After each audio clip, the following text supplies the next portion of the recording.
Assalamualaikum warahmatullahi wabarakatuh. Alhamdulillah, pada kesempatan kali ini kita akan membahas tentang ilmu nahwu dan shorof. Ilmu bahasa Arab itu banyak sekali cabangnya. Ada ilmu nahwu, kemudian ilmu shorof, ilmu mantik, balaghah, arud, dan lain sebagainya.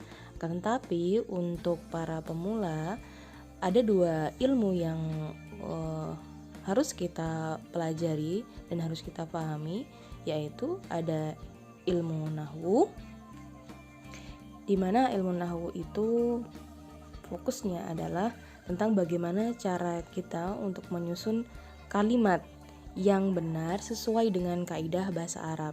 Yang kedua yaitu ilmu shorof, yaitu yang mempelajari perubahan bentuk kata dari bentuk kata yang satu ke kata yang lain.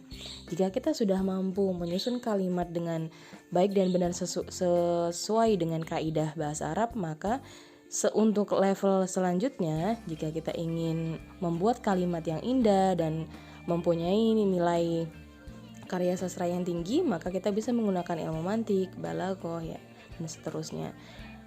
Nah, fokus yang akan kita bahas pada video kali ini adalah tentang ilmu nahwu dan shorof.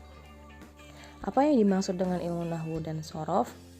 Secara ringkas, ilmu nahwu adalah ilmu yang mempelajari tentang susunan kalimat dan harokatnya, bahkan juga penempatannya yang benar sesuai dengan kaidah bahasa Arab.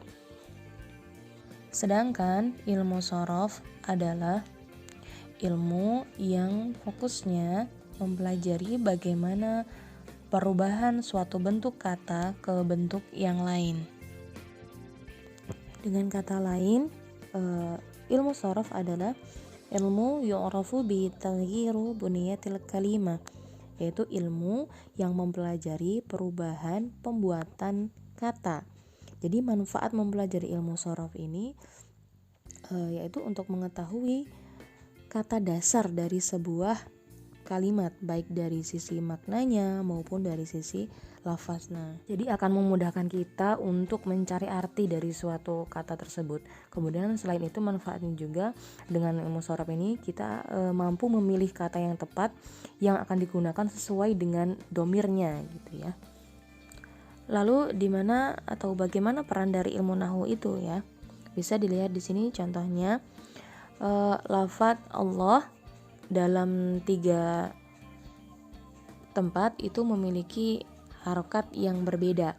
Dalam lafaz bismillah, harokat huruf akhir lafaz Allah itu berharokat kasroh ya, bismillahirrahmanirrahim, haknya berharokat kasroh. Sedangkan dalam ayat kursi, Allahu la ilaha illa huwal hayyul qayyum, huruf H dalam lafaz Allahnya berharokat domah.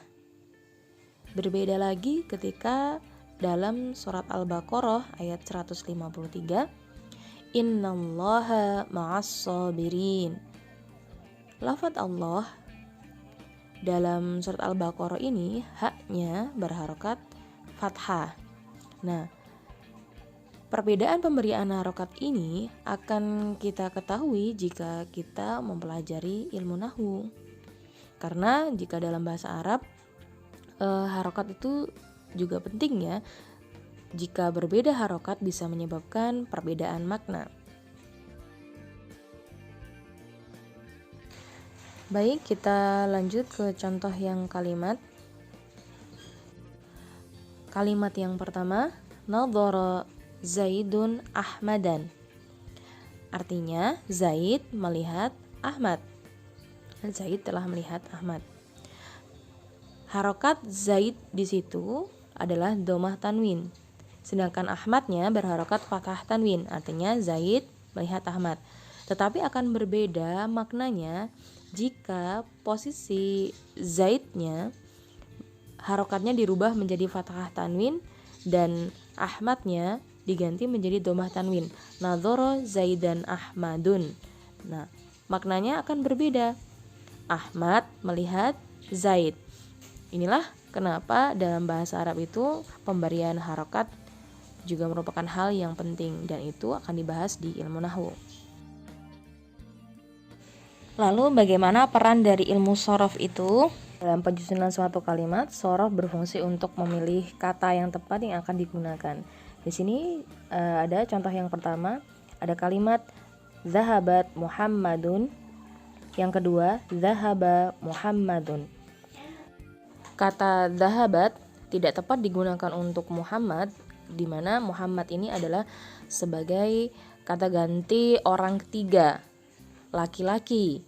Sedangkan di sini zahabat ini digunakan untuk kata ganti orang ketiga, perempuan. Maka yang benar kalimat yang kedua, zahaba Muhammadun. Karena zahaba ini memang digunakan untuk kata ganti orang ketiga, laki-laki, yang artinya Muhammad telah pergi. Nah, disinilah peran ilmu shorof itu. Kalau dalam bahasa Indonesia, kata kerja itu kan hanya memiliki satu bentuk ya. Contohnya kata makan. Mau yang makan itu saya, dia berjumlah satu orang atau dua orang, tetap yang digunakan makan. Dia makan, saya makan. Berbeda dengan bahasa Arab. Nah, di sini contohnya kata pergi, zahaba. Dalam bahasa Arab, kata kerja ini memiliki 14 bentuk sesuai dengan domirnya. Nah, zahaba ini digunakan untuk kata ganti orang ketiga, yaitu di sini domirnya Muhammad. Maka jika Muhammadnya diganti dengan Zainab, tidak menggunakan zahaba lagi, tapi menggunakan zahabat. Karena Zainab merupakan kata ganti orang ketiga perempuan. Jika Muhammadnya ada dua, maka menggunakan zahaba, karena menunjukkan pelakunya ada dua orang. Ya, kata ganti orang ketiga berjumlah dua. Dan ketika Muhammadnya diganti dengan bentuk kata ganti orang ketiga dan jumlahnya lebih dari dua, bisa 3 dan selebihnya, itu menggunakan zahabu karena jamak. Nah, ini semua akan dipelajari di ilmu shorof. Nah, demikianlah teman-teman, menurut ulama ilmu nahwu shorof ini merupakan ilmu alat, karena memang dengan kedua ilmu ini kita bisa memahami bahasa Arab, dan dengan bahasa Arab kita bisa memahami isi Al-Quran, memahami hadis, juga kitab-kitab bahasa Arab yang berisi tentang keilmuan Islam.